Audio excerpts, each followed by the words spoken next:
ನೀವೇನು ನೋಡ್ಬೇಕಂದ್ರು ಸಾಕು, ಕ್ಷಣದಲ್ಲಿ ನಿಮ್ ಕಣ್ಮುಂದೆ ಕಾಣುತ್ತದೆ. ಅದಕ್ಕೆ ನಾವು ವಿರೋಧಿಸುವ ಜನನೇ ಜಗತ್ತಿನಲ್ಲಿ. ನಾವು ಮಕ್ಕಳಿಗೆ ಸಿಕ್ಕರೆ ಸಾಕು, ಊಟ ಬೇಡ, ಆಟ ಬೇಡ, ಬೇಡ, ತಾಯಿ ಬೇಡ, ನಾವೇ ಊರಿಗೆ ಸರ್ವಸ್ವ.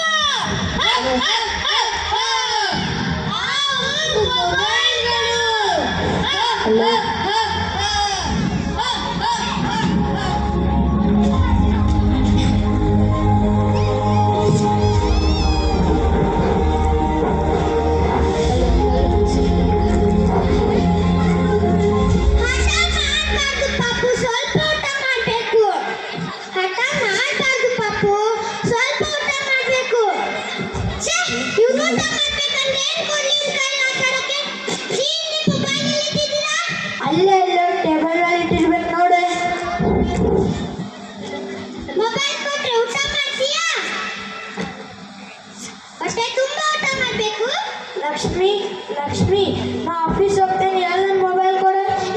ಸ್ವಲ್ಪ ಹೊತ್ತಿಗೆ ಮಗು ಊಟ ಮಾಡಿದ್ದೆ. ಮಗು ಊಟ ಮಾಡೋದಕ್ಕೆ ನೀನನ್ನ ಮೊಬೈಲ್ ಕೊಡೋದಕ್ಕೆ ಏನೇ ಸಂಬಂಧ? ಮಗು ಊಟ ಮಾಡೋದಕ್ಕೆ ಹಠ ಮಾಡ್ತಿದ್ದ, ಅದಕ್ಕೆ ಅದ್ರ ಕೈಯಲ್ಲಿ ಮೊಬೈಲ್ ಕೊಟ್ಟು ಊಟ ಮಾಡಿಸ್ತಿದ್ದೀನಿ. ಪ್ರತಿದಿನ ನಾ ಆಫೀಸ್ಗೆ ಹೋಗುವಾಗ ಏನೇ ಗೋಳು ಗೋಳಲ್ರಿ ಇದು, ಪಾಪ ಮಗು ಊಟ ಮಾಡಿಲ್ಲ ಅಂದ್ರೆ ನಾನೇನ್ ಮಾಡ್ಲಿ? ಮಗು ಊಟ ಮಾಡೋದಕ್ಕೆ ಹಠ ಮಾಡಿದ್ರೆ ಅದಕ್ಕೆ ಪ್ರೀತಿಯಿಂದ ಮಾತಾಡ್ತಾ ಹಾಡು ಹೇಳ್ತಾ ಕತೆ ಹೇಳ್ತಾ ಊಟ ಮಾಡಿದ್ರೆ ಈ ರೀತಿ ಮೊಬೈಲ್ ಕೊಟ್ಟು ಊಟ ಮಾಡಿಸ್ಬಾರ್ದು.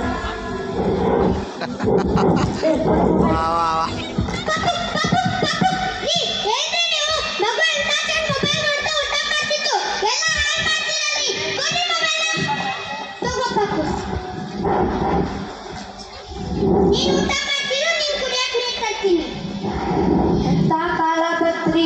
ನಾವೆಲ್ಲ ಸಣ್ಣವರಿದ್ದಾಗ ನಮ್ಮ ತಾಯಂದ್ರು ಚಂದ್ರಮನ್ ತೋರಿಸುತ್ತಾ, ಗೋಡೆ ಮೇಲಿರುವ ಚಿತ್ರಗಳನ್ನು ತೋರಿಸುತ್ತಾ, ಪ್ರಾಣಿ ಪಕ್ಷಿಗಳು ತೋರಿಸುತ್ತಾ ಊಟ ಮಾಡಿಸ್ತಿದ್ರು. ಆದ್ರೆ ಈಗ ಲಕ್ಷ್ಮಿ ನೋಡ್ತಾರೆ, ನಿನ್ ಮಗ ಮೊಬೈಲ್ ನೋಡ್ತಾ ಹ್ಯಾಕ್ ಊಟ ಮಾಡತ್ತಾನೆ.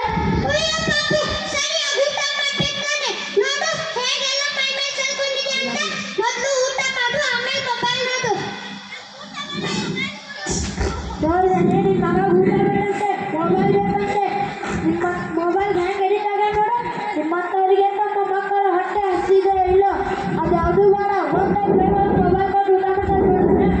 ಹೌದ್ರಿ, ನೀವ್ ಹೇಳೋದು ನಿಜ. ನಾವು ಪೋಷಕರು ಮಾಡುವ ಒಂದು ಸಣ್ಣ ತಪ್ಪಿನಿಂದ ನಮ್ಮ ಮಕ್ಕಳ ಮೇಲೆ ಹೇಗೆ ದುಷ್ಪರಿಣಾಮ ಬೀರ್ತದೆ ಅಂತ ನಂಗೆ ಈಗ ಗೊತ್ತಾಯ್ತು. ಪಾಪು ಮೊಬೈಲ್ ಕೊಡು ರೀ, ತಗೋರಿ ನಿಮ್ಮ ಮೊಬೈಲ್ನ, ನೀವು ಆಫೀಸ್ ಹೋಗ್ರಿ. ಮೊಬೈಲ್ಗೆ ಬರೋದ್ರೆ ಬಾಸ್ ಹಾಕ್ಬಿಡ್ತೀನಿ. ತಗೋತೇನ ಅನ್ನ ಹಾಕೊಂಡು ನೀನೇ ಊಟ ಮಾಡಬೇಕು, ಯಾರು ಅನ್ಸಲ್ಲ ನಿಂಗೆ.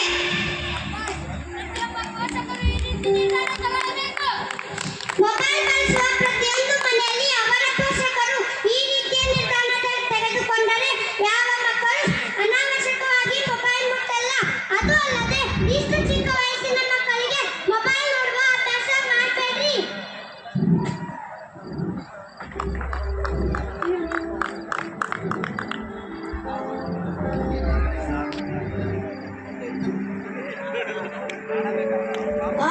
ಮೊಬೈಲು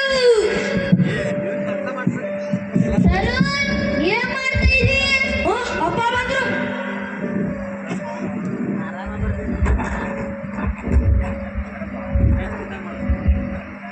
ತರುಣ್ ಓದ್ತಾ ಇದೀಯಾ? ಅಪ್ಪ ಓದು.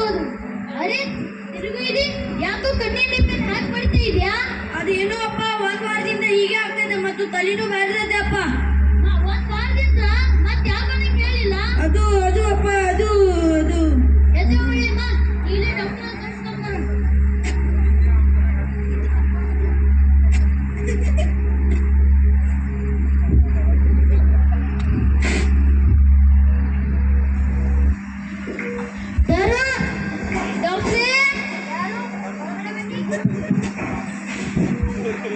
ಇವ್ರು ನನ್ನ ಮಗ ಯಾಕೋ ಕಣ್ಣಿನ ಮೇಲೆ ಸಮಸ್ಯೆ ಬಿಡ್ತಾನೆ ಇದ್ದಾನೆ. ಅವ್ರು ಸ್ವಲ್ಪ ನೋಡಿ ಸರ್. Thank you sir.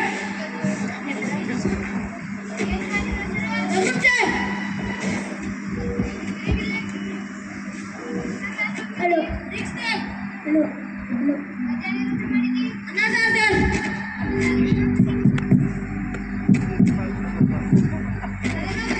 ಒಮ್ಮೊಮ್ಮೆ ಬರ್ತೀನಿ ಸರ್. ಅನ್ಯಾಯ ಸರ್. ಏನಾಗಿದೆ ಸರ್ ನಮ್ಮ ಮಗನಿಗೆ? ಆಗ ನೋಡ್ತಿರ್ತೇವೆ ಸರ್. ಸ್ಕೂಲಿಗೆ